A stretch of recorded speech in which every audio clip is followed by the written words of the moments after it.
धडा सजीवांमधील जीवन प्रक्रिया याचा स्वाध्याय पाहणार आहोत. तर स्वाध्यायामधला पहिला प्रश्न काय, योग्य जोड्या जुळवून त्याबाबत स्पष्टीकरण लिहा. तिथे स्तंभ अ दिलेला आहे, स्तंभ ब दिलेला आहे. ओके, तर आपण या जोड्या जुळवल्याची उत्तर आहे ती पाहूयात आता. तर तेव्हा ही उत्तरांचं वेळ.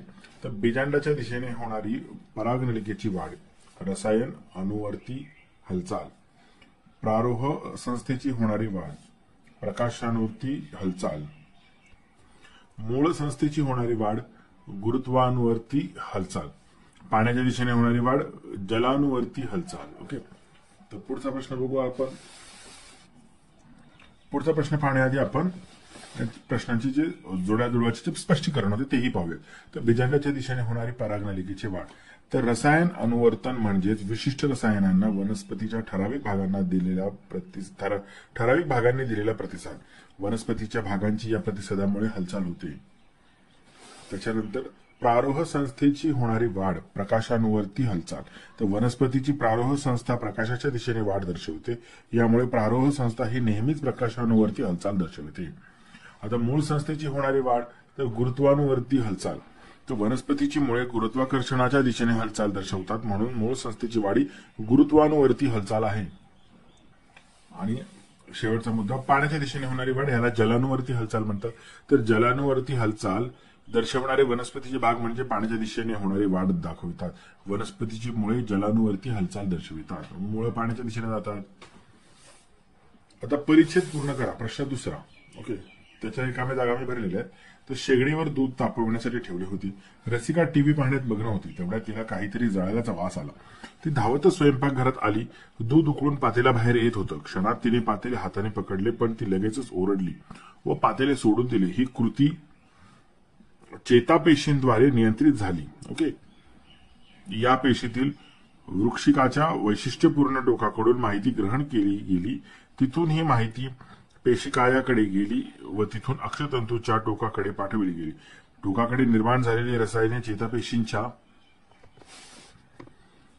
अतिसूक्ष्म पोकळीतून म्हणजेच संपर्क स्थानामधून जातात. अशा प्रकारे आवेगांचे शरीरात वहन होते आणि आवेग चेतापेशींकडून स्नायूपेशींकडे पोहोचवले जाऊन प्रतिक्षिप्त क्रिया पूर्ण होते. पुढचा प्रश्न आहे तिसरा प्रश्न, टिपा लिहा. ओके, तर बघा, मूलदाब. तर मूलदाब म्हणजे काय,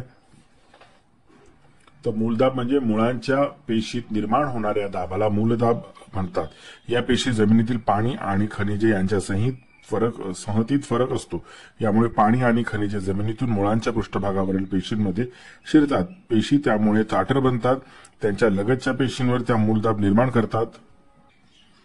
टिपाद्यामधला दुसरा प्रश्न, बाष्पोच्छवास.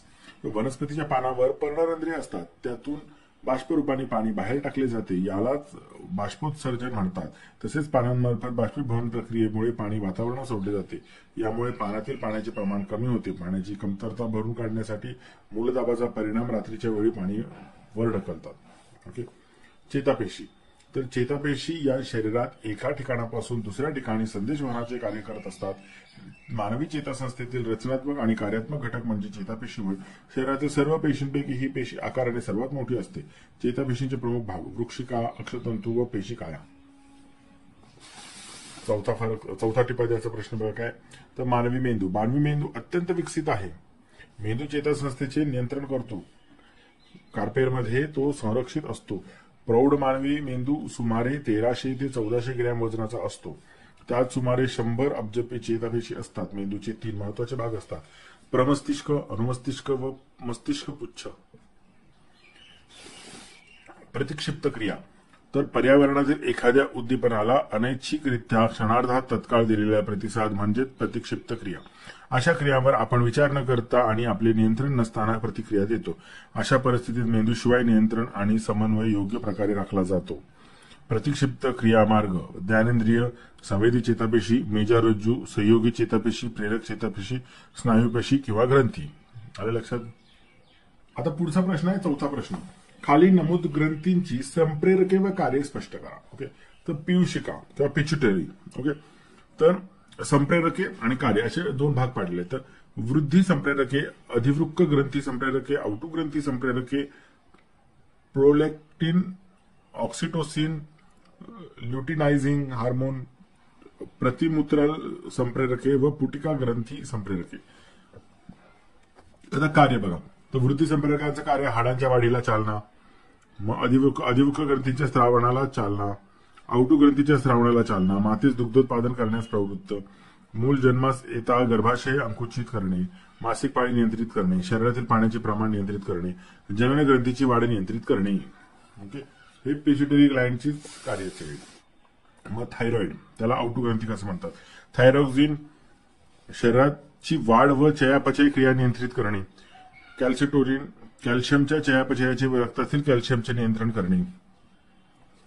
अधिवृक्क ग्रंथी अँड्रेनल ग्लँड, तर अँड्रेनॅलिन व नॉर अँड्रेलिन आणीबाणीच्या तसेच भावनिक प्रसंगी वर्तन नियंत्रण करणे.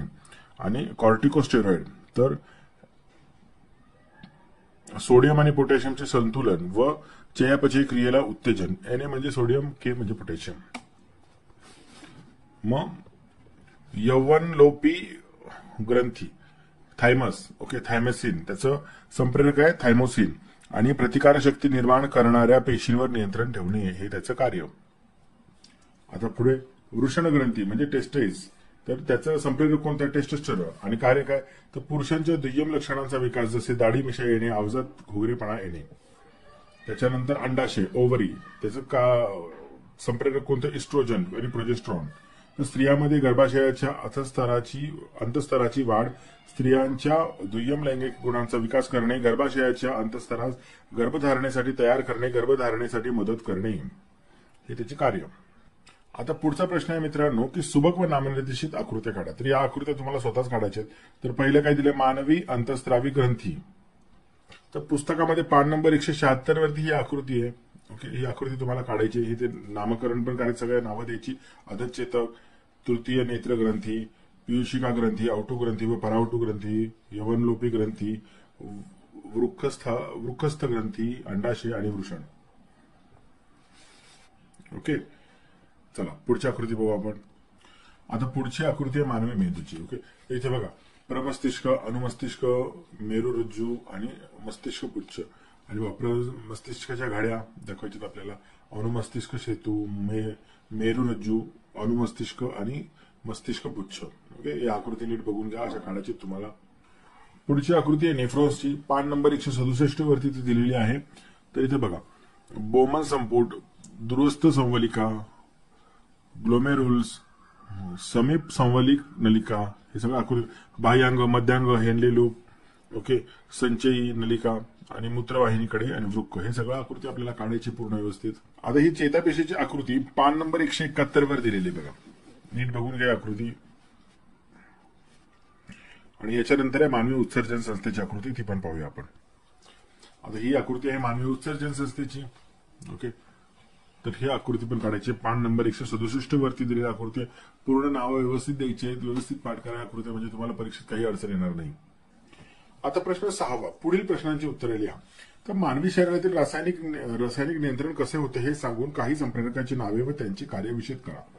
ओके, तर मानवी शरीरातील रासायनिक नियंत्रण हे संप्रेरकांच्या आणि रासायनिक पदार्थांच्या सहाय्याने होते. तर अंतस्त्रावी ग्रंथी वाहिनी विरहित असतात, त्यांचे स्त्राव थेट रक्तात मिसळतात. संप्रेरक हे चेतासंस्थेच्या बरोबरीने नियंत्रण व समन्वयाची जबाबदारी एकत्रितपणे पार पाडतात. पीयूषिका, आउटू, परावटू, अधिवृक्क, स्वादुपिंडातील काही पेशी, जनन ग्रंथी, अंडाशय आणि वृषण ग्रंथी आणि यौवनलोपी या महत्वाच्या अंतस्त्रावी ग्रंथी आहेत. पीयूषिका ग्रंथीपासून बहुतेक सर्व अंतस्रावी ग्रंथीच्या स्त्रावाचे नियमन केले जाते. वृद्धी संप्रेरक, अधिवृक्क ग्रंथी संप्रेरके, आउटू ग्रंथी संप्रेरके, prolactin, oxytocin, luteinizing hormone, okay, प्रतिमूत्र संप्रेरक, पुटिका ग्रंथी संप्रेरक ही पीयूषाची संप्रेरके आहेत. इत्यादी अशा रीतीने रासायनिक नियंत्रण ही खूप धीम्या गतीने होणारी परंतु दीर्घकाळ टिकणारी प्रक्रिया शरीराच्या समस्थिती टिकवते व समन्वय राखते. आता प्रश्न 6व्या मधला दुसरा, मानवी वनस्पती उत्सर्जन संस्थेतील फरक स्पष्ट करा. ओके, मानवी व वनस्पती. तर मानवी उत्सर्जन संस्था आणि वनस्पती उत्सर्जन संस्था.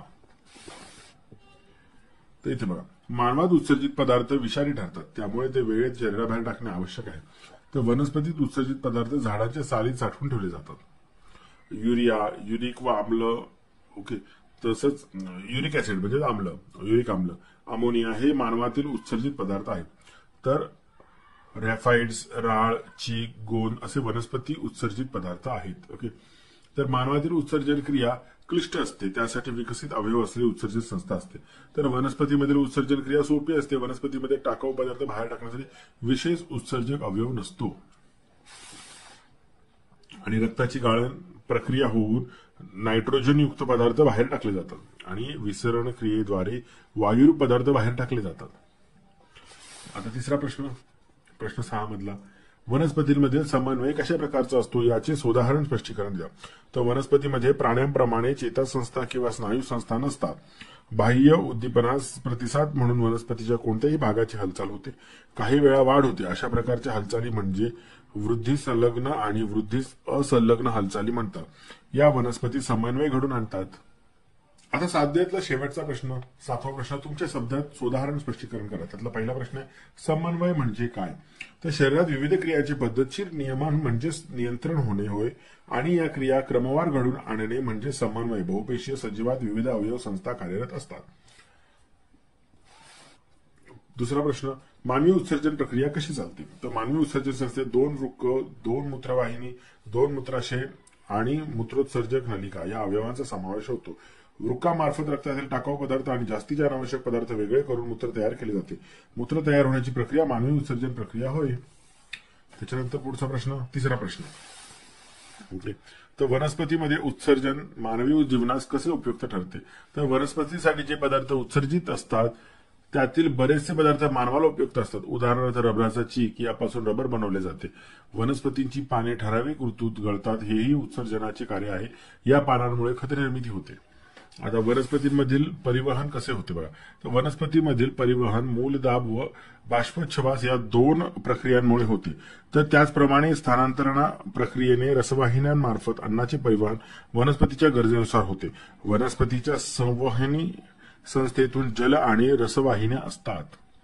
मित्रांनो, आपला स्वाध्याय आपला सर्व झालेला आहे. जर तुम्हाला व्हिडिओ आवडला असेल तर या व्हिडिओला लाईक करा आणि असेच व्हिडिओ जर आपले पाहायचे असतील सपना झूम स्कूलिंग चॅनलचे तर चॅनलला सबस्क्राईब करा, जेणेकरून तुम्हाला जेव्हा तुम्ही युट्यूबवरती सर्च करता तर सर्च इंजिनमध्ये पण तुम्हाला सपना झूम स्कूलिंगचे व्हिडिओ सजेस्ट होतील आणि जेव्हा मी व्हिडिओ अपलोड करतो तेव्हा तुम्हाला त्याचं नोटिफिकेशन मिळेल आणि तुम्हाला वेळेमध्ये तो व्हिडिओ पाहता येईल. धन्यवाद.